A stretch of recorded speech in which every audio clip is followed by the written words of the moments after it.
who have essentially.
And we're live. Hello, everyone. Welcome to Talk Together. How's everyone doing on this hot, hot day? Andrew, are you as hot as I am? I'm almost. I can hope. It's just boiling. It's just so warm in the UK today. I don't know what happened. 30-odd degrees. Yeah, I was in a train for most of it. Oh, Coming back from London, melting in a little tube. I was in a car for most of it, so it's been a travel day. I'm glad we're both back and settled in our lovely little homes. Yes. Anyway. Back home, ice cream, water. This is wise. I approve this message. Anyway, we should probably get started. Thank you for joining us for Talk Together, everyone. Hello, hello, hello. Today we are talking about Dungeons and Dragons. I am not David Shears. David is still very busy at the moment, so I'm taking over hosting duties for the time being. But anyway, here I am. Here we are. And we'll be going through some enticing questions and adventurous anecdotes. What questions you ask? Well, the dice decide. But you knew that already, didn't you, chat? You were fully aware. And thank you so much for joining us for the show today. So before we kick off, the stream will run for an hour. We're delighted to be sponsored by Hero Forge, Ultra Pro and Elderwood Academy, and supported by D&D Beyond, Warriors of Waterdeep, and Level Up Dice. We're Roll Together RPG on all social media, and a massive thank you to our D20 Club on Patreon. Love you. Thank you so much. Without you, none of our shows would be possible or doable, so thank you for being part of the gang. And also, if you want to watch anything that we do, or listen to anything that we do, rather, on podcast, just search for Roll Together RPG in your favourite podcasting app. I believe we're basically anywhere, but if we've missed anything, do let us know, pass it on, and we will see if we can be anywhere else. Anyway, before we dive into the questions, Andrew, hello. How's life? How are you? I'm all right. I've come back. Had a little bit of a party in London to go deal with, so I exercised the social legs. A party to deal with? Wow. It was a nice party. I don't know if there's a level of introversion when good socializing is still fun, but it drains you, right? Of course, yeah. Absolutely. So no, today was a very hot one, but coming back, relaxing a little bit. Very, very happy to come and roll up here and answer some questions. Well, before we dive into the questions, some people here may not know who you are. It was a good pun. It was good. David does the puns. I'm not very good at puns, but we'll try and... It was an accident. No, it's good. No, we'll try and build some in. It's good. Anyway, I'm going to... In case people don't know who you are, before we roll the dice, yes, mods, I see you want us to roll the dice, hold your horses. Before we get to that point, Andrew, can you tell us a bit about what you do, what your D&D and your TTRPGing is all about? So, I'm Andrew. Hi. I'm Andrew's elder brain on various places. I'm Andrew Datson on the Twitter. It's just my name. It's not very imaginative. But I am a dungeon master and writer. I dungeon mastered the Thursday long-running homebrew campaign over at Chasing Tales RPG, where just me and my friends just started streaming games and stuff. So we do D&D on Thursdays. We have kind of mini arcs and indie TTRPGs on now Sundays. But I'm mostly involved in just dungeon mastering and writing. The players just hit level 15. We've been going for a while, and we're on the final slope. We're into the tier 4 stuff now. Wow, the long-running campaigns. I mean, yeah. But aside from that, I churn out random homebrew bits and I just kind of throw them at the internet because I like creating monsters and things. And on the side, I'm in the kind of draft phase of some very exciting projects, which will hopefully be coming out on Kickstarter soon, some point when I can gather the mental energy to finish it. Speaking of which, you're part of Team Rolling Together. You're part of this lovely group of people who all work with us. We are indeed, who all work with us to share lovely TTRPG content across the whole of the internet over Twitch. And you're working with another team member, Awfully Queer Heroes. We're working with Kel on making something. I can put.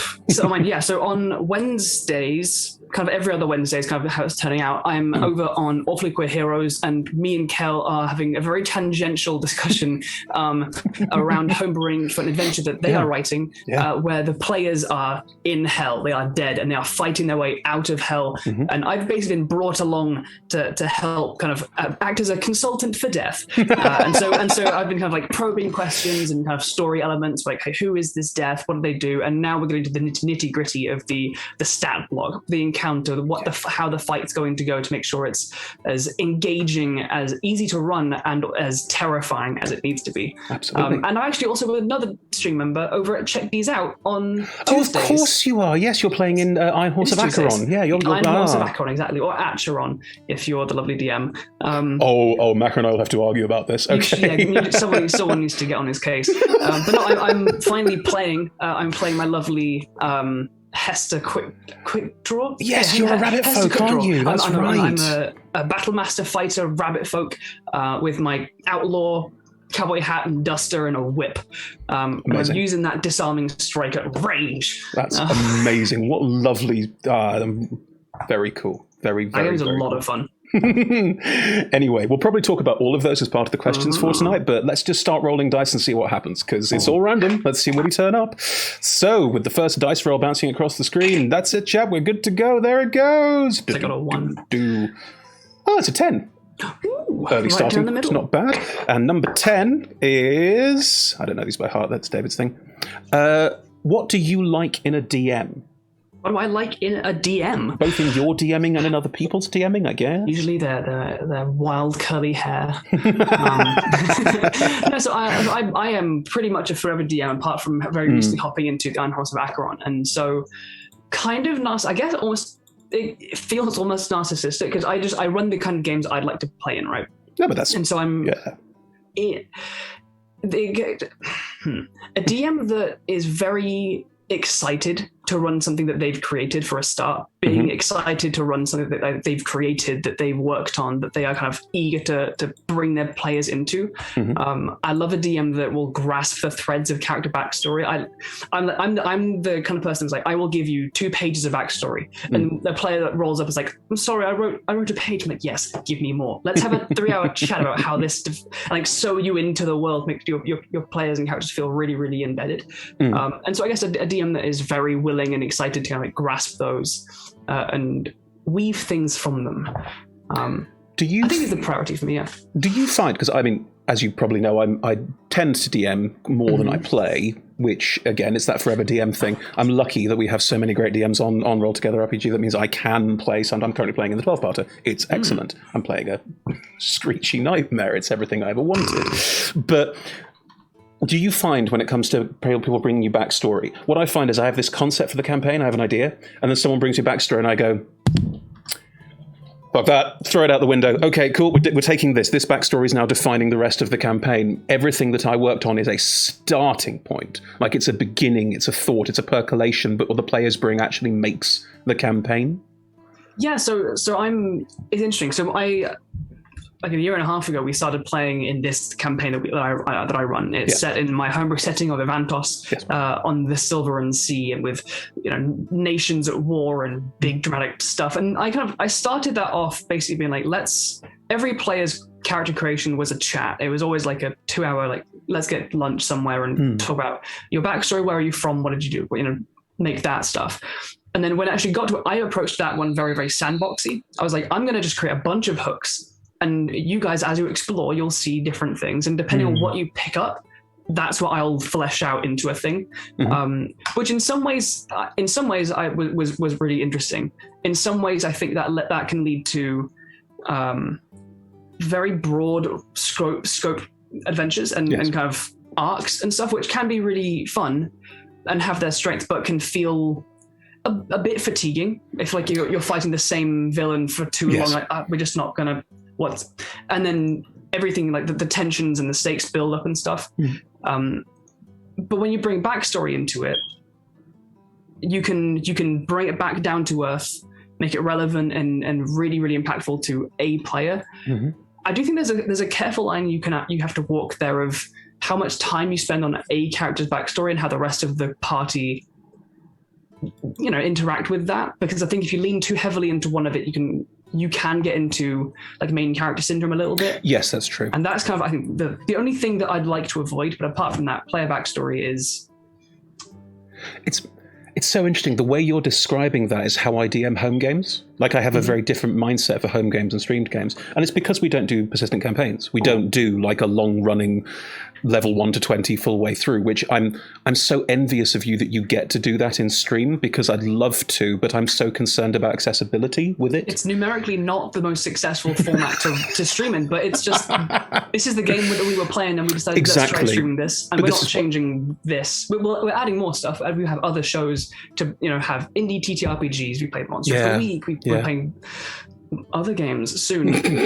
You know, Spoilers. and producing more and more stuff. But we still want to keep playing this game. This is the kind of game that I love running. Yeah. And I'm in the concepting phase now of the next big campaign. And this is the first time I'm running it. I'm doing the planning, knowing when I'm writing for Meloria, the continent that the new campaign is set on. This is going to be level 1 to 20. And I'm talking to the players. I don't have all the players yet, but Rowan and Megan and Alex from Chasing Tales are such incredibly creative players. Yeah. They give you so much. And they give it to you, and I'm like, okay, on a scale of 1 to whip me, daddy, how harsh can I go with your backstory trauma? And they're all like, 12. Give it to me, 12. So, like, you get really excited. I kind of... You take, okay, here's a vague idea of the arcs, the directions this could go, the villains I want them to go up against. But that's so far in the future that then they give you backstory stuff, and you're like, okay, yes, plug this in here. And like you go into this manic, like almost like hacker kind of vision of like, okay, I'm taking this thread and I'm tying it here and here, and I'm relying too heavily on this character's backstory for now, so I'm going to snip some of these for now, and I'll leave those loose, and I will pick that up later. And then this character's backstory, I'll tie you into this thread, and so now your characters are actually intertwined by something that you didn't know about, and you leave plenty for spare because the campaign will run and will go in places, and the more like tools you have left in your tool belt to keep sewing things in, you have. But just to be honest, it's just a love letter to my players because they're nuts. Well, it's how they make concepting ideas that you had come to life. Like, I mean, this is if you haven't watched Gloomfalls on Baldur's Gate, which was our last 12-parter that finished 4 weeks ago or something. I'm afraid I did not. Oh, that's fine. Don't worry. This is more for chat. If you haven't, I apologize in advance, and I'm going to spoil some stuff from it. I had this I wanted vampires I wanted like a D&D horror game. I wanted vampires in D&D. I didn't want to play Masquerade. I wanted to play D&D, but I wanted to get vampires working in it, which is really hard to do because the D&D rule set is not good for... Run a vampire, but not Strahd. Exactly, yeah. And so we put vampires in Baldur's Gate. We had a sort of vampire clan. And of course it got very cosmic and big because of me. But I had that, and I thought, okay, I know which players are coming back. I know which characters are coming back. Should I talk to the players about how they could be vampirically involved in things? And we did, and it turned out that actually one of the new players thought, yeah, why not? I'll play a vampire, that'd be awesome. But all the others were going, there's other bits and pieces here, and it became sort of this huge conspiracy spy thriller plot alongside this vampire horror story. So without the players' input, it wouldn't have been what it is. It still had some of the fragments of the initial thought process, but it wasn't the thing I thought I was doing. Yeah. And I love that it wasn't the thing I thought I was doing. And it's only 12 weeks, so you can just build it all together, build it up, and bam, there it goes. Yeah. It's nice. No, it just gets me very excited. Part of me, like, I adore the current game. It's in this really exciting place. It feels like every single session so my table, there are two of us that are straight. Right. Everyone else is a queer ADHD mess. They're just it's just a table of neurodivergent queers. I adore them. I couldn't ask for anything better, but it means like running high level D&D combat for people with ADHD online, late, with low energy. Yeah. That's a challenge. Of course it is, yeah. And it's an exciting one because I think, like, again, it's just that they're great players, right? Like they get really well disciplined at crosstalk and knowing what they want to do with their turns and all that kind of stuff and staying engaged. And then I get the opportunity to try and make things as like consistently visually engaging. Yes. And like you've got that image in your head, cool, keep it there. This thing, describe this, blah, blah, blah, blah, blah. Loving where the current game is. But I'm doing the writing right now with like taking backstories and kind of concepts, and I'm weaving stuff, and it's the kind of stuff that gets you like wringing your hands like, I want to tell someone. I want someone to know. Okay. Little spoiler, if you will. What's the big theming of the campaign? What's the idea behind it? What have you got? So Meloria, in an effort to make it slightly more accessible, I'm trying to plan it in a much more like looser chapter basis. So rather than, because what I did with this campaign is like I had an idea of the overarching BBEG at the very start, cool. And then they were like level 9, 10, whatever, when they found that out. So it's been a very long haul to try and get to this victory, which in some ways is great and it builds it up, but it can get fatiguing. And as a game, that's not as accessible as a viewer. No. So Meloria, I'm doing like chapter 1 is level 1 to 5. Chapter 2, and there will be links across. There will be recurring characters and themes and stuff. For chapter 1, it is set in the city of Velsalborg, which is this imagine intense Catholic Gothic architecture, but everything is made out of volcanic black rock, gold, and lava. It is built on this a mountain that penetrates space, and it's like a rift to the elemental earth and fire planes, and it's ruled by this this hierarchy, this court of Ifrit and Dao, who historically are not very nice. But rather than just do the whole traditional D&D evil slaves, in my world, they're capitalists. Still evil, mate. Still evil. But rather than having it just be super blatant and simple, right? You tie it up into things. You give people different motivations. Yeah. And essentially to make sure that it's not this is a real world evil. This is a real world problem that everyone feels the impact of. If you just call that the status quo, great. Now that's carried forward into the game and I can't fix it. Great. So the first part of the campaign begins in this city ruled by these Jinn, and it is on the brink of another revolution. And so the first arc theming will be about civil unrest and revolution and that kind of stuff.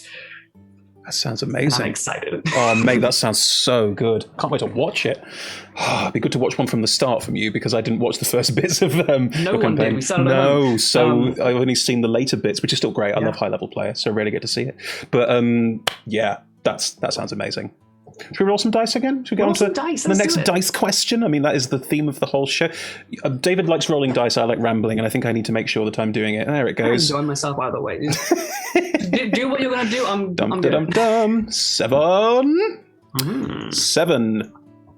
Is there a moment in a TTRPG that has impacted your life out of game? Out of game? So I'm an unabashed Critical Role inspired normie. Same. When I first was what's D&D? I'm going to try this out. One of the guys was like, you should check out Critical Role. And so the next, I think that was second year exam period, I just binged Up to Date, and I've been up to date ever since. Yeah. And showing me what homebrew worlds can be and everything like that. So in a way, I guess, seeing campaign 1 of Critical Role put me on this path because at the second I was like, oh, this is cool. I'm going to start writing my own world. And still not really playing D&D or knowing what the hell I was doing. I just started drawing maps. This is a town here, and these people did this. And so that was a big one. I also really like in both campaigns of Critical Role, there are moments for the barbarians. Yes, there are. That I just recently, on my personal journey of mental health, have come to disagree with the message of. In not knowing you're wrong, I hate you, but in both of them they ask Grog and then later on Yasha, where do you draw your strength? Yes. Because barbarians are one of the most visceral manifestations of just power from a humble humanoid. Yes. And they do the whole where do you draw your strength? And the answer is essentially from my friends. I fight for my friends. I fight to protect and all this kind of stuff. Yeah. And very recently, kind of in contextualizing myself and how I operate as an individual, I think there's a lot of value in that, and there's also a lot of value in just acknowledging that all of that strength comes from you. And so I think kind of the way that TTRPGs and those stories have been used to draw focus to and give a name to your kind of value and power and energy as an individual, the way that as a game and as mechanics they make those actual concepts. It's cool, this is your rage, these are your hit points, these are your stats. These are your numbers. Right, exactly. And so that I think and how they were dealt with in game was an interesting thing that has affected how I interpret myself and others in I think a good way. Sounds valuable. Certainly, I'll let you know when I die if the overall impact was positive or negative. I mean, the thing. I also love Critical Role. It's literally the reason I started doing this. I played D&D when I was a kid. I fell out of it. Yeah. I fell out of it in my 20s because there was no one to play with. And then 4th edition happened. I didn't really join in on that. But yeah, that's fine. But starting in playing 5th was because when I set the company up with Chloe originally, when we were still Adventurers Wanted, we set up to run games live, to perform, and it was what performance D&D is there out there. There's this thing called Critical Role. I should probably watch that. Hooked. Absolutely hooked, watched it, started watching other streams. It all developed from Critical Role. And it's great because as a fan, I can go, I love what they do and how they do it. I have criticisms. Yeah. But also those criticisms are less about how they do things, or it's more about little things, little moments where you go, I wish this wasn't 200 episodes long. Yeah.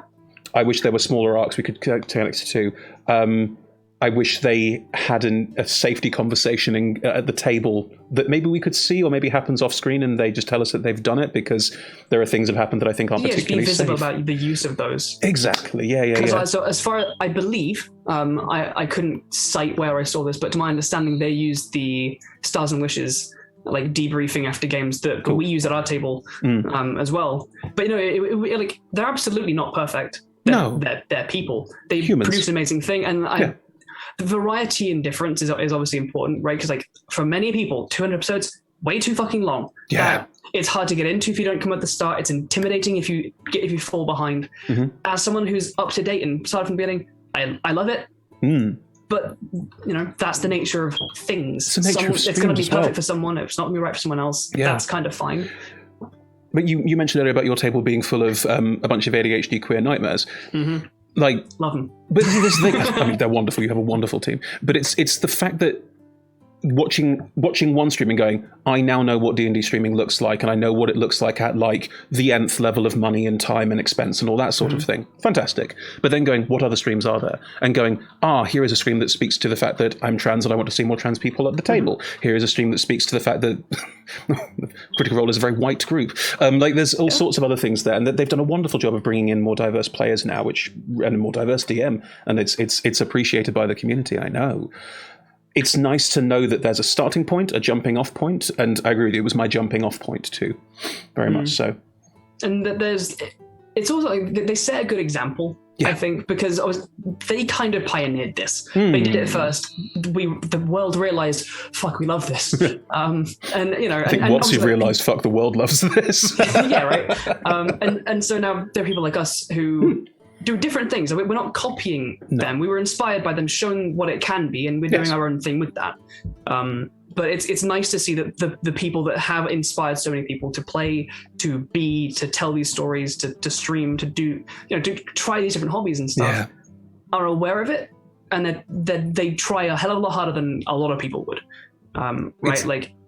The fact that D&D is now so popular, I mean, it's down to everyone being inside and COVID, certainly, but also it's down to Critical Role. Without them, it wouldn't be as big as it is now. No, absolutely not. We have to appreciate them for that, I think, more than anything else. I still struggle when you ask someone, you've heard of D&D, right? And they're like, what is it? I still don't know how to answer that question. To a person who doesn't know what TTRPGs are, that's a very difficult thing to describe. And it's pretty intimidating to be like, just go watch Critical Role. Come back to me when you've watched. Come back to me when you've watched. Wow. I don't, because I could. They wouldn't do it. What tends to happen when I say I work in streaming, or I do streaming D&D and that sort of thing, I tend to get is that like the table rolling dice and stuff? And you go, yeah, it's like a board game that everyone plays for months and months and months on end, and there's no board. That's about it. There's no board, and it's a game, and it's not a board game at all. Yeah. I mean, it kind of is a board game. It's without the board. But sometimes we build maps, and those kind of count as boards. Sort of, but are they boards? Mine have been cardboard in the past. I remember I went through a phase of I had a bunch of moving boxes, and I needed those a bit later. But in my shitty year, second year of university, a bunch of moving boxes that I absolutely needed to save. I sliced the fuck out of them, and I built maps with duct tape and cardboard. We didn't have minis, so we printed off artwork and just like had little paper things. So we get like bulldog clips and paper for minis. I'm still blown away by how much all of this changed into digital, 5 years ago, and is now so prevalent, and is amazing that it's so prevalent. Like, I have a D&D Beyond account with all the books, and I read them all on my phone, and God, it's easier. I don't miss anything. Just flick around them, hyperlink between things, gorgeous. When I was a kid, I distinctly remember making a... I mean, this is so nerdy, but this is the best way I can describe it. I had a bunch of Star Wars figurines that were little like minis, like player minis, and I made a hex board game style thing with cards for each character that let you do things, a bit like sort of a formulation of chess or similar. I printed and laminated those cards. Nice. I mean, but this was all like, all the making and the doing and the painting of the figures and all that. I'm terrible at all of that. It's really not my strong suit. And looking at it there and going, I see why I got into this in the end. I see how this transitions to that, and also how I can now do all of that in, a VTT and build it all up, and it's done in a fraction of the time, and it looks so much more beautiful. What a remarkable change. I do think that there's absolutely still like a nostalgic value of like... Well, Stranger Things could taught us that, didn't it? I mean, but like before that, right? Like you take your pizza box dungeon. And you're moving your little minis around it. Like, no, it's goofy as fuck. It doesn't... Pizza box dungeon is an amazing name for a stream. Oh my God, it is. It's such a good name for a stream. Pizza box dungeon. Oh man, we'll have to talk about that later. I'm just gonna put the copyright down now, but say it could be either of us, and it's fine. No. So it's for either of us, just that no one else can take it. Okay. It's been said, now it's recorded. Correct. Nice. Andrew, we've got a question from the chat. Let's segue into the question from the chat. Pixie, hello Pixie, long-time viewer, Pixie. And thank you so much. Pixie asks, if you could have any item in game, what would you want? In game as a player, or I guess as a player, right? If you were playing as a character, or maybe just something you could have in your real life. I mean, oh God, the question is open. Yeah, so if as a player, for me, it depends a lot on the character I'm playing. I love my wondrous items. Yes. Like, as much as a DM, it kind of pisses me off when someone's like, alchemical jug, mayonnaise. I love interesting items. I love like creating things for that. So I think as a player, to have an item, I'd love something that's like really historic. That's not just like, this is an ancient spear. It's like, this is an ancient spear, and here's the history of it. Or here's a bit of the lore around it. That like, this isn't important. I don't care if it's a +1 spear, but this was a +1 spear that was owned by the general of the army that that established the kingdom. I love that kind of thing. Yeah, but it's also a +1 spear dough, which is good for the stats, isn't it? It's good for the stats. Yeah, I can stab people with the spear. I love that the game falls between those 2 points where you're like, give me that juicy story item, but also is it +1 or +2?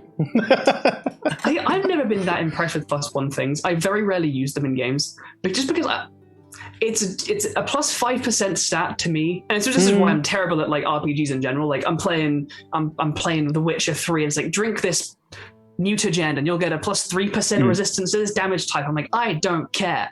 I don't feel like it's called it's stackables. The whole process of that is stackables. Like, I don't perceive the difference, and so I don't get into it. I see. Things like Monster Hunter stuff, right? Like I don't Monster feel Hunter's like that made a difference as a chip, so I don't then get into like how to make the best chips and then stacking the chips. And so a +1 thing just feels like, how often am I going to make an attack and I miss or hit by 1? That doesn't happen very often. And so this +1 thing doesn't feel like it's going to do that much help. I'm currently mainlining Assassin's Creed Valhalla, nice. And that's also a good game for that, because if you equip this, it gives you a sort of minute increase. But if you consider how much you tap the attack button in that game, that's pretty valuable, because it all adds up over time, which is the... Yeah, I really love stat play sometimes. Like the ability to take a character and nurgle it a little bit, because it just it's making a really nurgly character that works. Like we did a home game the other week where I played a Reborn, and I'm in love. I'm always going to play dead characters from now on. Reborns are so cool. So cool. I killed Megan's character Maple with a Nightwalker. Nice. And she wanted to come back, so they went through a big thing, killed a Zaratan, got some diamonds, went to a high elf. They're an elven priest, but they were a sphinx, and they two resurrectioned her, but she came back as a reborn. Reborns are so cool. And also, I was playing a what was it? It was a Soul Knife rogue. Ooh, So nice. basically, any skill check I could add dice to, so I never failed a single. Like I rolled 2 nat 1s in that game, but because you can add dice to that to make sure you don't fail the check, I was never rolling under a 15. It was very, very nurgly. They were all like, I was running out of dice by the end of it, but it was very much that sense of I've made a character who, because of these 2 things, can really not fail at things. And yes, chat, okay, maybe I rolled more than 2 nat 1s, maybe it was 3 or 4, but still. But yeah, it was very much that sense of, I've made someone who is good at everything. Okay, roleplay, excellent. This is someone who doesn't tend to fail at things. How's that going to come across in story terms? How will other people feel in the same story as that character? Around this person that doesn't seem to fail at all, ever. Is it just luck? Do I take the lucky feat on top of that to keep playing up this idea of someone who is just touched? Like, is that just the way this is going to be? Do we have a god turn up and go, this is all me, by the way, you have to worship me now? I don't know. There's all sorts of options. I love that kind of stuff. The ability when you go, I've created something that makes the rules work in this way. Ooh, what happens now? So our Bardadin, Bardadins. Curse smash. Whispers Bard. And he's this anime weeb-ass bitch. It's Alex. Fucking love it. I mean, it's so Alex. That is the most Alex thing I've heard in a very long time. So very early on in the campaign, they went and like cleansed like a Feywild pool in this nice, like there's like the Royal Woods was like, they have a bunch of wardens there that keep it safe. Stuff was going wrong. They went to check it out. A devil had overtaken it and was like turning it into a portal to one of the hells, and they dealt with all of that. There's this beautiful like Eladrin Bone Devil amalgamation I created called the Infernal Fey Warden. That's amazing. And they had a sword, and I called it Blood Opal. It's this like dark red stone blade with a big old like eye looking at you through the hilt. You made the sword from Soul Calibur? I haven't played that. I made a cool sword. Look it up. That is the sword from Soul Calibur, which is awesome. I need to see the art. Yeah, it's really good. But then so Alex took it and was like, this is a fucking badass. There's an Erinius inside it speaking to me. She's a bit of a bitch. But I made the stats for it, and I love the magic item that develops and changes. I love the vestige model of items. Yes, yeah, it's great. So I made it that, and one of the things I did along it was once a day, with like an unspoken, this starts selling your soul. Once a day, when you hit, you can decide to make it a crit. Because that is the infernal boon of Zariel that Mordenkainen suggests that cult leaders can have. Yeah. So like, cool, this ties it into the Avernus and stuff, cool. But then he saw that, was like, and then he did the whole like Bard Paladin Whispers stuff. And so now he hits. That's a crit now. Hold on. Divine Smite everything. Yes, like absolutely. Because he's like 2-level paladin, everything else bard. So so it's got all the spell slots. Yeah. High level bard spell slot on a Divine Smite. All of the psychic blades from Whispers Bard. Yeah, everything doubled. 200 plus damage? He's it's nuts. Yeah. Chain tattoos have started going down his arm every time he uses it, so now he's a bit hesitant. That's so... I mean, that is some... Andrew, if you may allow me to say this, that is some fucking amazing DMing. Because what you're doing there is saying to a player, hey, I know how this breaks the rules. Do you want to break the rules more? Do you? Yes. And then just...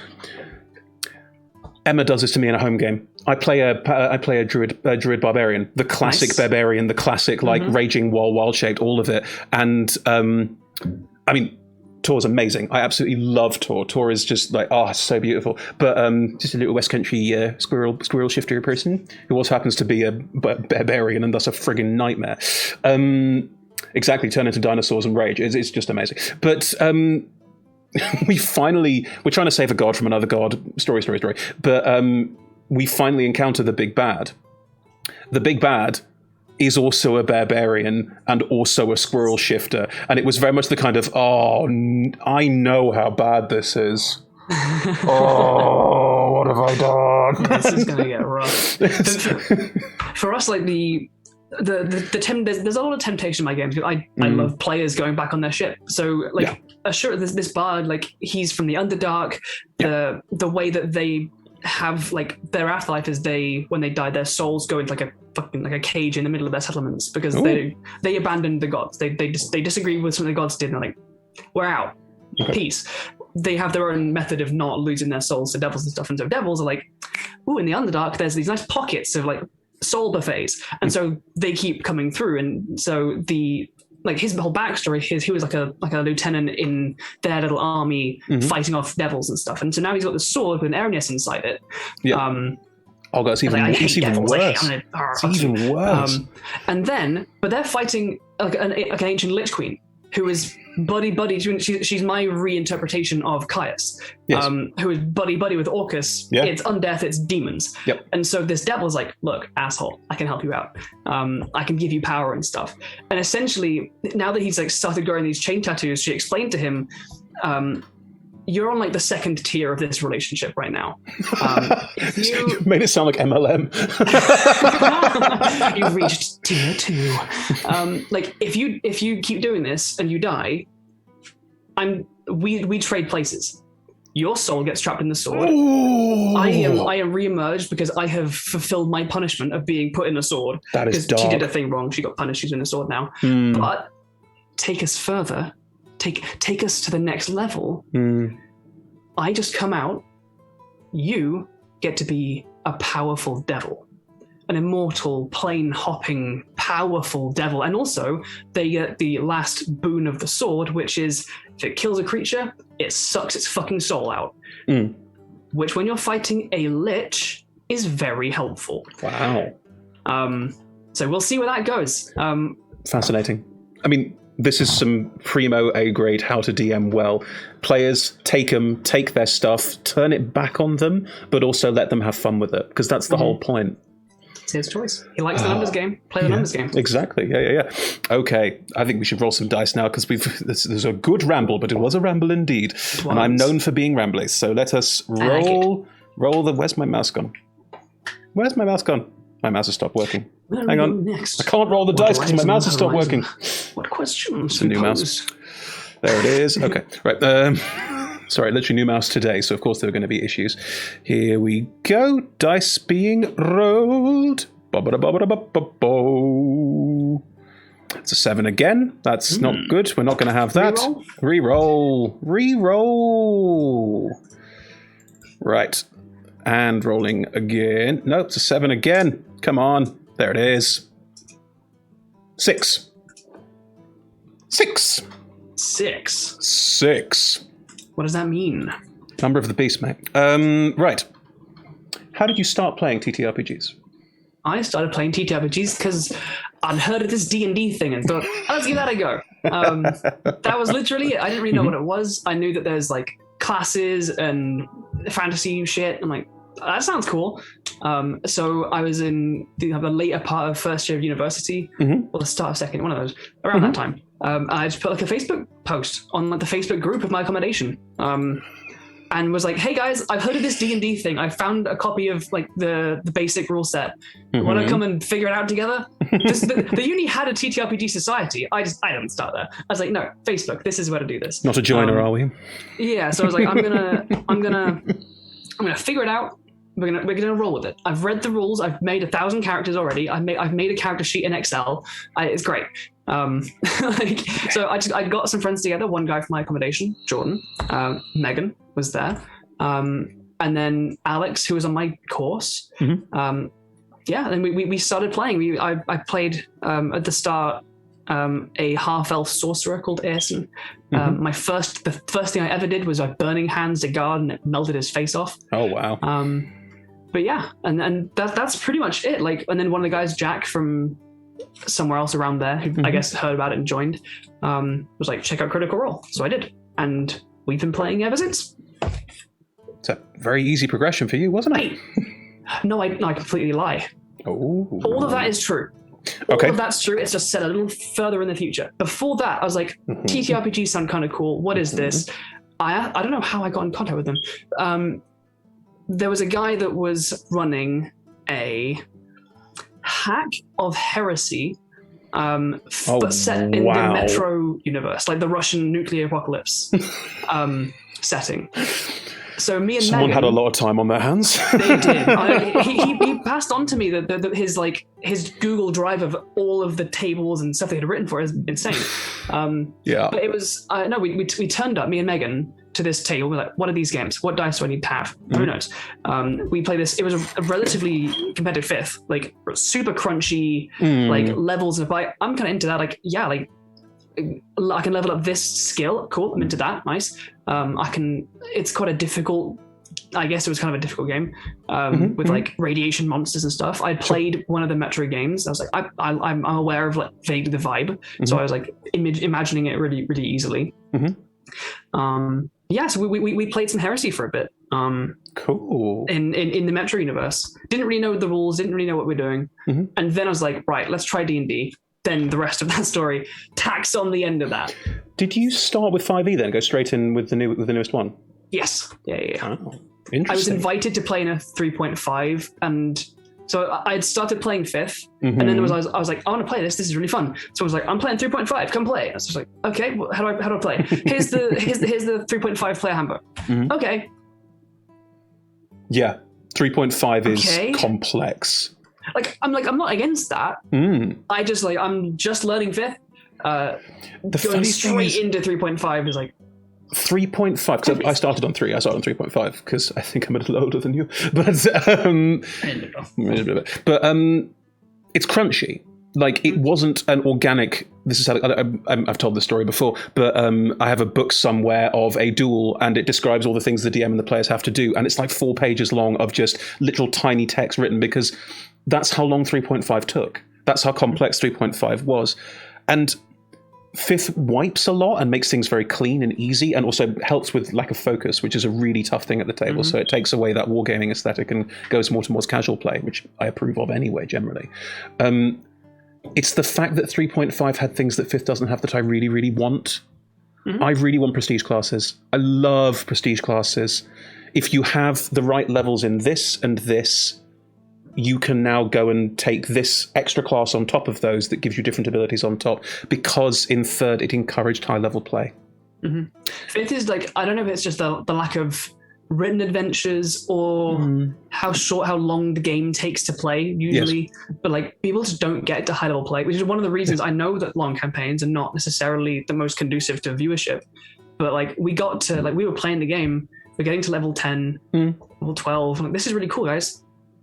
We're past the 10 mark. Most people don't get here. It's true. This is really fun. This is really cool. I can create monsters. So in the last episode of Chasing Tales, spoilers if you haven't got up to date with Chasing Tales, I'll wave my hands when I'm done. Hang on, I'll put a link in chat. So 2 towns. One town in the same nation, everything should be chill. But apparently this one, maybe there's some conspiracy going along with the Lich Queen. The party goes to investigate.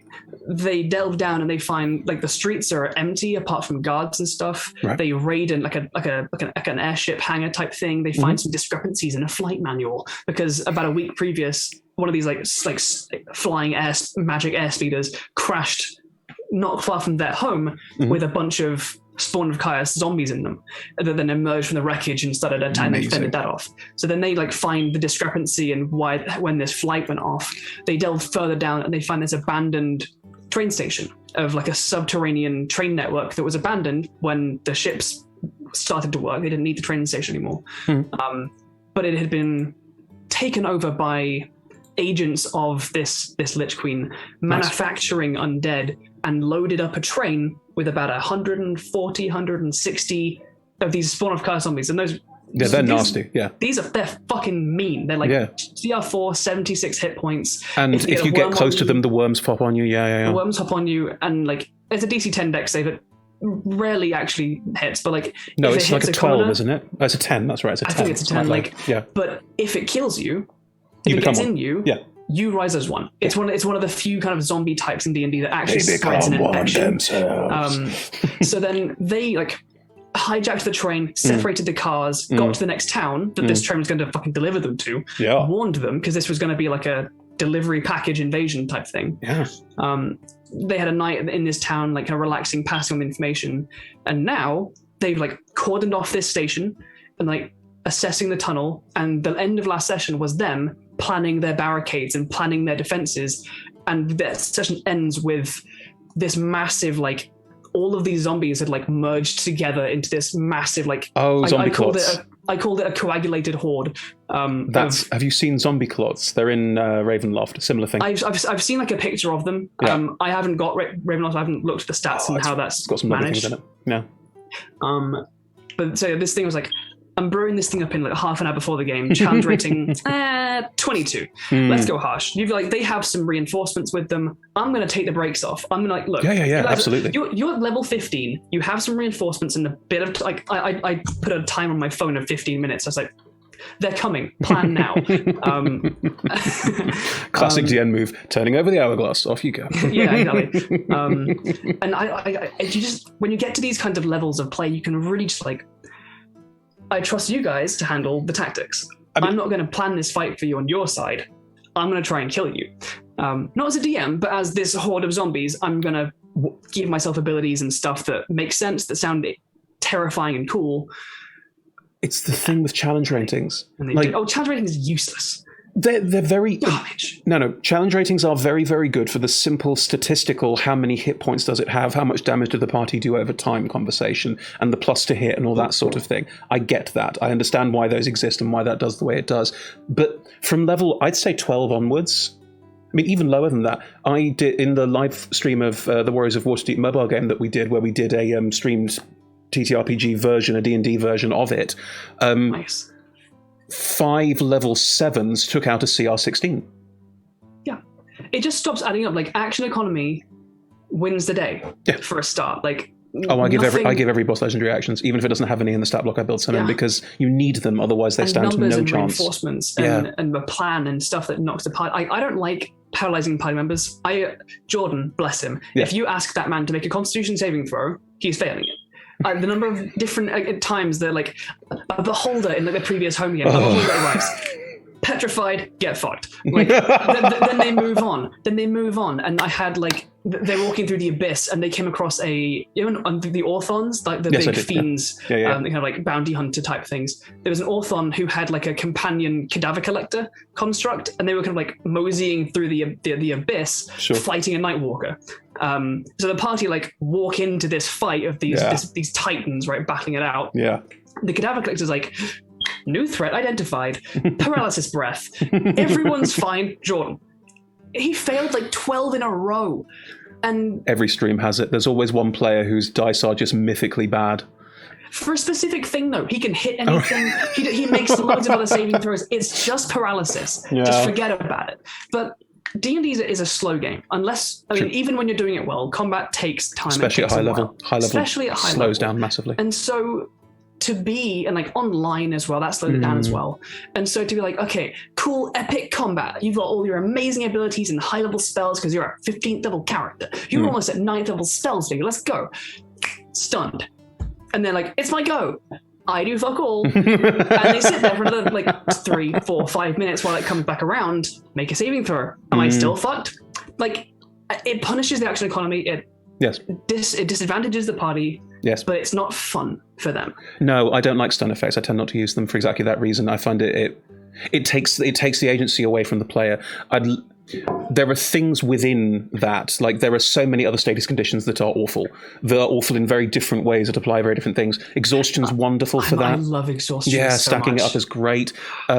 Restraining things is fantastic for the same reason. They've got to think on their feet about how they can do something with that. But yeah, I mean, you're right. I would say from the level 5 jump onwards, you can start throwing in high level monsters and they'll probably carry the day. It's when, like we did, Glimfalls finished at level 12. And I was throwing the one before that, the one that I DM'd before that, Sea of Swords. I was throwing in CR20, CR22 legendary monsters and things that I had built out, stat blocks I had expanded. Like I took a Nightwalker that was one of the main villain. It was the big cosmic threat before they had the big boss fight afterwards. It was the Final Fantasy massive threat before the human who is awful and then turns into something else. I gave it legendary resistances. I gave it, you have to attack certain parts of it to do things, anything to it. Otherwise, it is basically immune to damage. So targeted attacks and that sort of thing. But if I hadn't, they would have killed it in 5 minutes, and it would have taken them no time at all. The balance of you don't want monsters to be glass cannons. No. Players are hard to hit unless you make the jump really in CR 10 to 20 of okay, now I'm always going to hit you. Yeah. Basically, as long as your monster isn't going to one-shot them all the time. Precisely. If you roll great on the damage, if you crit, fuck it. Get them. They have healing spells. They'll be fine. It's very hard to kill a player. It's extremely hard to kill a player. You can kind of go nuts, but you don't want to knock them down instantaneously because that's a very slippery slope of I happen to hit the healer. Sorry, guys. Death cycle is a thing. Exactly, You're right. Yeah. It spirals out of control because they lose the action advantage. Exactly. So as long as you're relatively safe from I will instantaneously shut down your options, you can kind of go nuts. I mean, in this subway tunnel, they've got these layers of defense. There's this massive hulking CR22 coagulated horde because they have regeneration. I love how trolls have regeneration and how the different kinds of trolls exist. Yes. So I literally just took that and they've been shoved in a train compartment. The train crashed. They've been smushed together now, regenerating their wounds into each other, and now they're but it has alongside them, there's a bunch of other ones just walking to keep up the overarching numbers threat as well as the big thing. Yes, and there's also I think the only threat of these worms being make a DC 10 dex save. You're making that all day. That's not touching you. So I just took a bunch of the worms and I created worms, large snake-like creatures that are just worms.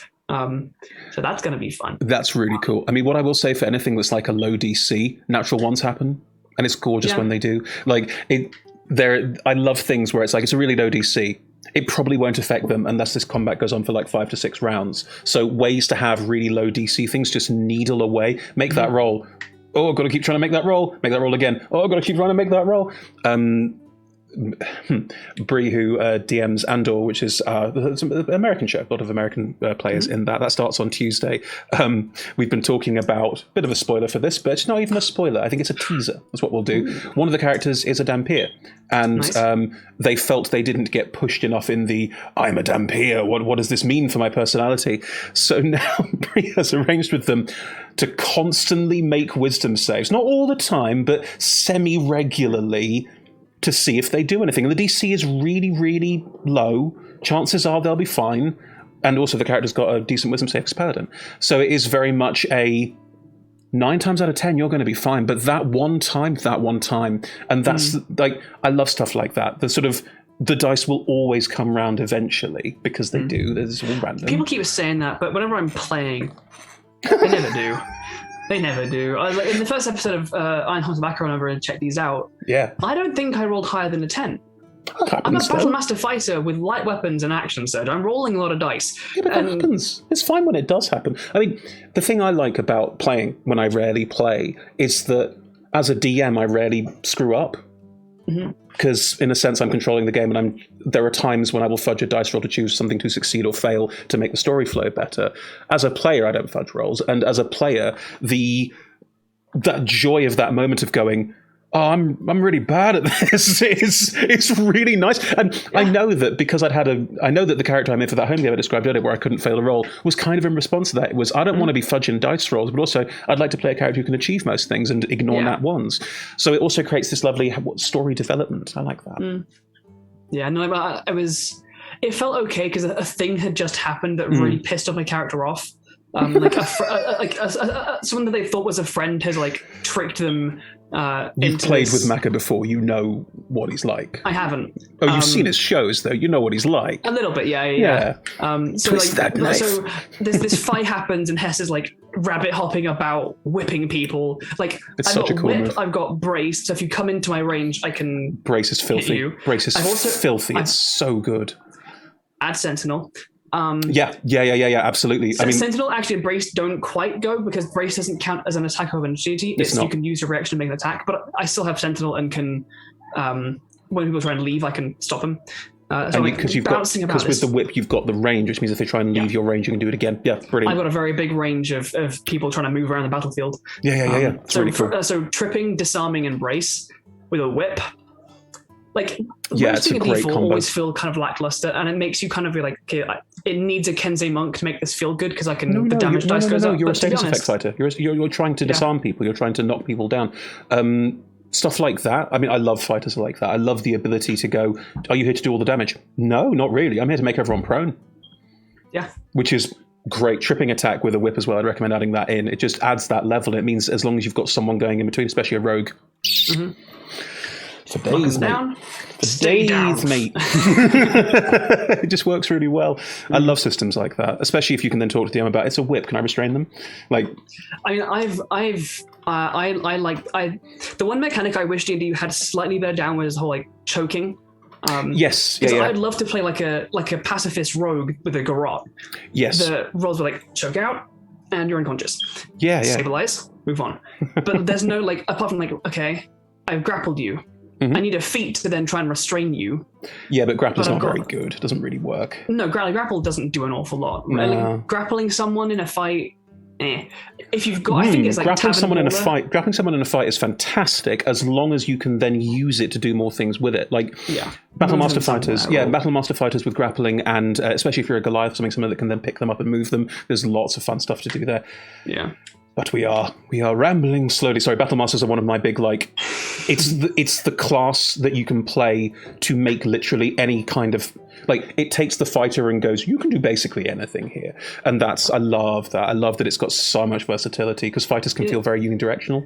In a way, like, that kind of versatility is why I love fighters, clerics. To be honest, I think cleric is the most versatile class because they just went nuts with the subclasses. It was like 14 of them. But that's great because given that sense of different clerics, of different like religious vibes, I love playing clerics. Clerics and druids. Druids are my favorite by far. I think the longest character I've actually played was a Waterganassi Tempest cleric called Dorlig, and I had like shield master, had a shield and a long sword. And I had the longsword get enchanted to be able to cast lightning bolt, and I'm a Tempest cleric, so I can max the damage on that. Yeah, so that's great. Bash That's on the really cool. ground, slice. That is very cool. Yeah. You just feel really cool. Chat are clamoring for one more question before we. And we've got like 2 minutes, so this is a really quick answer one. I'm sure Dice will now help us and give us a really quick answer question. Chris says, knowing full well what happens next. What we got? Bring it. 19. 19 means if you could go back and change an in-game decision, what would it be? In like a minute or two. I'm going to invest a fraction of that time thinking. Okay. In-game decision that I would change. Maybe from the DM side of the table. What other side of the table is there? I think I would have added something to make it slightly clearer. So, the dock sides of Maldron, dockside town, piers and stuff, the Magitech nation of Volma are invading with their raiding parties. Ooh. But a couple of these people invading have their own agenda. They have like some boons and things of their own. Sure. And so when the party roll up, this person's like, oh, you're the adventuring party fucking with my big boss's plans. I have this gift. And so this mage comes out, who's like this quite high-level mage, jumps out onto the dockside. Marcos, the ranger. So I basically just made Titans from Titanfall. So I had one of those like grab hold of, because like these guys use Warforged, so just make Warforged but bigger. So there's a stat for that. There's a stat block for massive Warforged that work as siege machines. I made my own. Of course you did. But yeah, like grabbed Marcos. He's 300 feet in the air. Marcos has put like a sticky bomb to his chest, but is now grappled in with him. Oh my god! So that's going crazy. It's Batman. It's the end of Batman. Mage is like, I'm pulling the plug on this. They pull out a scroll of drow skin with silver thread runes across it, right, and cast Darkstar. Massive black hole erupts. It's a terrible, terrible thing.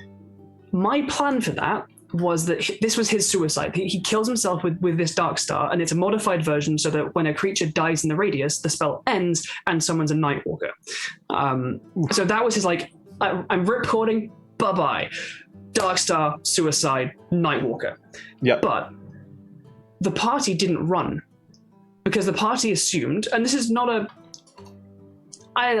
slightly meta to assume it, but it's also a set precedent. Yes. They assumed that if they killed him before anything else happened, he would lose concentration on the spell, and the spell would end. Yes. And so they went up to the guy and like they're doing damage. They're taking the massive damage from Darkstar. They're like difficult terrain through this like blackness, and they're just beating the shit out of this guy, trying to make him break concentration. And he's not, because that's not how this spell works. I've modified this spell to do a specific set of things in my head. It's doing that. It's a story spell, if you will. Yeah, right. Yeah. So like, I've fucked with it to do stuff. But it means that their plan's not working and they're putting themselves in massive danger staying inside this. Yeah. And Maple dies. And Darkstar disintegrates you. So Maple into dust. Yeah. This mage is still there because he wasn't the first one to hit 0 hit points in the spell. He thought this was going to kill him. So then Maple dies. The spell ends, and a Nightwalker steps out. So the Marcos is in space. Maple's turned to dust. The party have taken loads of damage from this spell. They fight off the Nightwalker. They come back down to the ground, and they're like crying and having a horrible, horrible time. And there was, as players, they accept and they know now that like it wasn't a default spell. I changed some stuff with it to do a specific thing. You guys didn't know that, and you fell foul of it. Yeah. At the same time, I wish I had been maybe slightly clearer about how that was working, so they could have made a decision whether or not to stick with it or try something else with more warning, because they were running off a pretty well-established precedent of concentration spells and how to work with that. And I kind of deviated from that a little bit, and I don't regret doing that. I just, if I had made that slightly more observable or clear so that they could have made decisions not on a false assumption. I mean, this is, we're running over time, but I don't fucking care. You're riffing on a really interesting point about homebrew, which is one of the things that I find really difficult about homebrew is I try and flag really early into a combat that something is homebrew by giving something that doesn't have legendary actions a legendary action. Basically saying to the players, you may have read this stat block, but all bets are off. And that's established in my games because I homebrew everything. Like, you're in this place, every soldier, I've made a new stat block for them. This soldier has spells. This soldier can cast shield. They do this. But do you... I mean, I think that's a really interesting point about DMing. I think it's a really interesting point about... Because in the end, you're not there to kill your players. No, it's not your job. You're there to give them a challenge. And sometimes that challenge will be something where you have tweaked the game rules to befit a story point that you have or an idea that you have. And highlighting and signposting that is tough. It makes sense that is tough. And there's a difference between, I've given this monster this ability that they can do a thing. Yeah. You can do that and go crazy. When you do that and you go back on a well-established assumption in the game that the players are aware of, like this spell is concentration, this spell is not. Yes. You've killed the person, this persists. When you start moving away and say, now as a player, you're not metagaming, you're making an assumption based on a well-established precedent. Yes, yeah. Now you're wrong.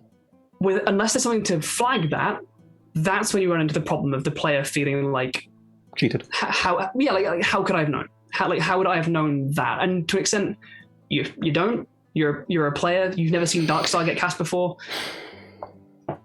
I don't know. It's not like I regret everything and I'm a terrible DM. But no. There's no such thing as terrible DMing. No, it doesn't exist. I could have done that better. And it led to an amazing arc. Like the party rallied together and they were like, how can we fix this? The body's gone. How do we fix this? And they went on a massive quest into the Underdark and then into the plane of Earth to hunt down a Zaratan to use its heart as the gem for true resurrection. They traveled to the elven nation of Naratos. They met the High Chorister, this Sphinx, and this beautiful ceremony happened. And now Maple is a reborn.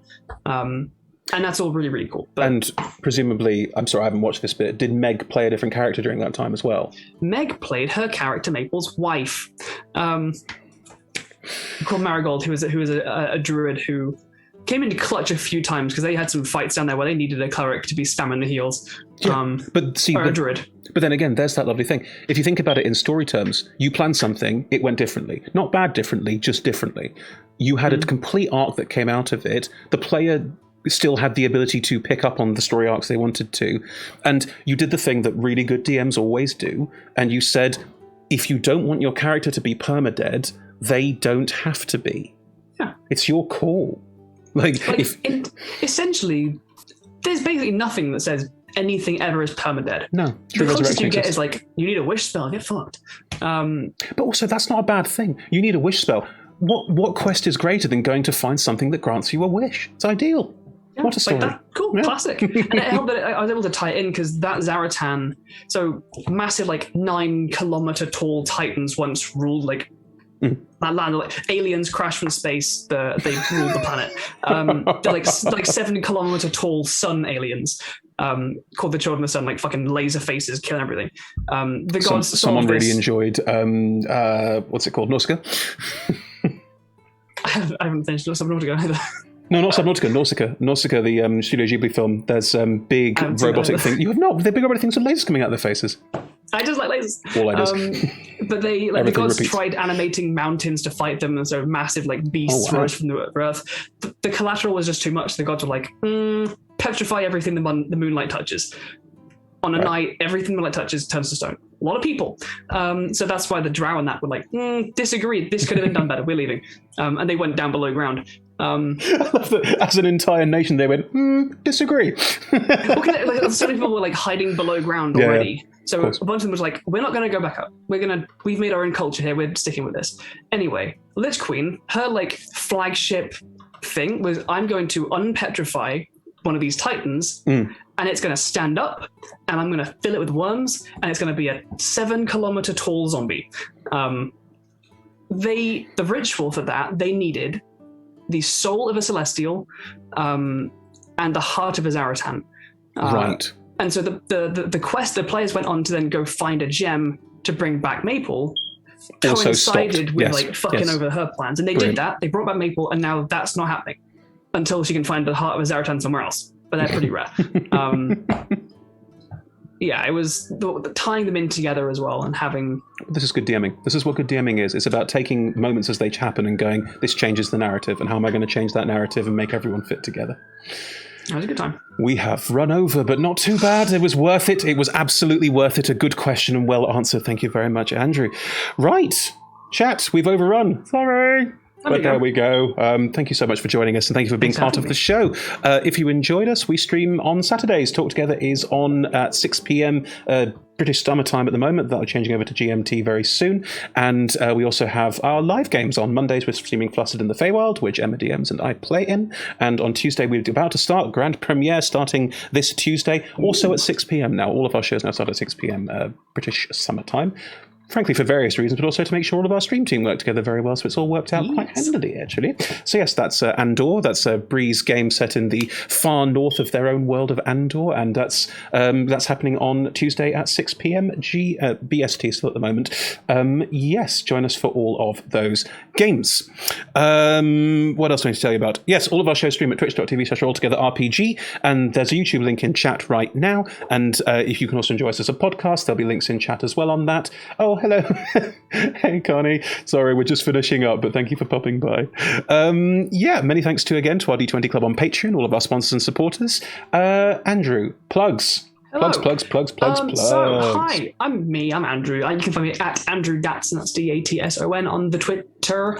I'm Andrew's Elder Brain on Twitch. It's been a while since I streamed. I need to get back into it. I've made a schedule, and then my brain was like, no. But no, you can find me every Thursday at 6:30 BST over on Chasing Tales RPG, DMing the game that I've been talking about. We pick up next week with this massive zombie horde coming through the subway tunnel. You've set it up so well. I'm so excited to see that. You can also see me on 9 p.m. BST over on Check These Out, playing my lovely whip-slinging rabbit folk. Yeah. And I guess Wednesdays from, I think, 7, over on Awfully Queer Heroes with Kel, creating death. I'm putting all the links in chat while you say this, so... Hang on, Awfully Queer Heroes is... it's not Awfully Queer Heroes, is it? It's AQL or something similar. Do you remember? No. Let's be good teammates and make sure we get this right. Yeah. But I'm almost there. There, no, it's Awfully Queer Heroes, it's all one word. I'm just going to type it in.